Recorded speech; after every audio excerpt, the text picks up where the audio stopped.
আগামীকাল ভোর 8:30টার দিকে বাংলাদেশ ফ্রি ফায়ারের আদুবাই খ্যাত জেবি গ্যাং লিডার জেবি ফিরিককে দেখা যায় লঞ্চার দিয়ে শত্রুপক্ষের উপরে আক্রমণ করছে।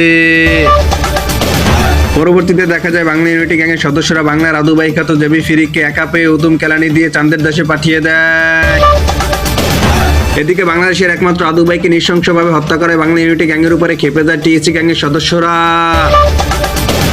বাংলা ইউনিটি গ্যাংয়ের সদস্যদের অবস্থান খুঁজে বের করে টিএসসি গ্যাংয়ের সদস্যরা তাদেরকে চারদিক থেকে ঘিরে ফেলার চেষ্টা করে। তবে বাংলা ইউনিটি গ্যাংয়ের সদস্যরা টিএসসি গ্যাংয়ের মতিমতলব বুঝতে পেরে যায় এবং তাদের সাথে সংঘর্ষে জড়ানোর জন্য প্রস্তুতি নিতে থাকে। এছাড়াও তারা টিএসসি গ্যাংয়ের উপরে একটি গ্রেনেড নিক্ষেপ করে টিএসসি গ্যাংয়ের একটি সদস্যকে জায়গায় হাফ মার্ডার করে দেয়।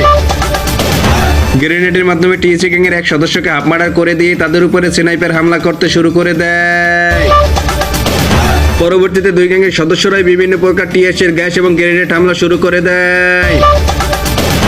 গ্রেনেড ছোড়াছুরির মাঝে টিএসসি গ্যাং লিডার বিলেট ব্রস হঠাৎই রাগান্বিত হয়ে যায় এবং বাংলা ইউনিটি গ্যাংয়ের উপরে আক্রমণ করে দিয়ে তাদের গ্যাংয়ের দুটি সদস্যকে জায়গায় হাফ মার্ডার করে দেয়। সর্বশেষ বাংলা ইউনিটি গ্যাংয়ের অবশিষ্ট সদস্যকে টিএসসি গ্যাংয়ের আরেক সদস্য পাছায় শট দিয়ে মাথায় লাল বাতি জ্বালিয়ে চাঁদের দেশে পাঠিয়ে দেয়। গোপন সূত্রে জানা যায় বাংলার একমাত্র আদুবাইকে বাংলা ইউনিটি গ্যাংয়ের সদস্যরা হত্যা করায় তাদের উপরে টিএসসি গ্যাংয়ের সদস্যরা প্রতিশোধ নিয়ে নেয়।